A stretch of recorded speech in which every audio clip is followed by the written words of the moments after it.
রাস্তা পার হওয়ার ক্ষেত্রে অন্তুর তেজ ঠিক বিকেলের রোদের মতোই ক্ষীণ। আব্বু তার হাতটা চেপে না ধরলে চলে না। আব্বু রোজ থাকে না সঙ্গে, আজও নেই।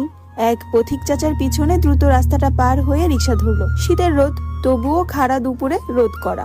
বোরকা হিজাবের আবরণে নিচে ঘামের স্রোত বয়ে যায় তার। ভার্সিটিতে ছাত্র পরিষদের কি এক প্রোগ্রাম ছিল, সেসবে অন্তুর ভালো রকমের বিদ্বেষ আছে। কারণ হিসাবে বলা যায় তাকে শেখানো হয়েছে এবং বাকিটা নিজস্ব।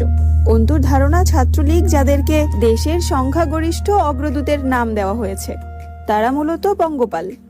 দলবদ্ধ হয়ে চলা ঘাসফড়িংয়ের দলকে পঙ্গপাল বলে। 10-15 লক্ষ একত্রে চলাচল করে এবং কোনো বিঘা খানিক জমির ফসলি ক্ষেতকে আক্রমণ করলে খুব অল্প সময়ে ক্ষেতের ফসল খুব ভালো মতো পরিষ্কার।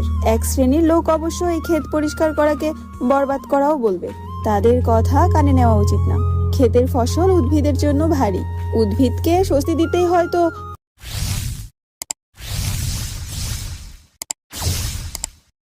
পঙ্গপাল সব ফসল ভক্ষণ করে, পরিবেশের ভারসাম্য রক্ষা করে থাকে। অন্তুর ধারণা, বাংলাদেশের ছাত্রলীগ নামক পঙ্গপাল দেশটা অর্থাৎ বাংলার আবাদি ক্ষেতের জন্য তেমনই একদল পঙ্গপালের সমান। আম্মার কল এসেছে কয়েকবার। তার ভাষায় খুব জরুরি কাজ। অন্তু জানে কোনো জরুরি কাজ টাজ কিচ্ছু না, কিন্তু ছাত্র নেতাদের মুখ পেটানি মহাবাণী থেকে মুক্তির একটা ছুতো দেওয়ায় সে মায়ের প্রতি অল্প কৃতজ্ঞ।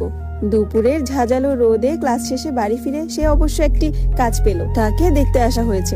প্রায়ই এমন হয় আজকাল। তাতে তার মেজাজ খারাপ হলেও কারো কিছু করার নেই।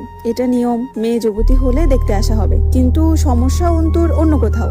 পাত্রী দেখতে আসা মানুষদের পাত্রী দেখার পদ্ধতি চমৎকার। অন্তু শুনেছে আগের জামানায় এভাবে দাসী কেনাবেচা হতো। মেহমান মোট 6 জন। পাত্রের মা, ফুপু, বড় বোন, ফুপা, চাচা এবং ঘটক। অন্তুকে কোনো রকম বোরখা খুলিয়ে রাবেয়া নিজের একখান নীল এবং গোলাপির মিশেল রঙা শাড়ি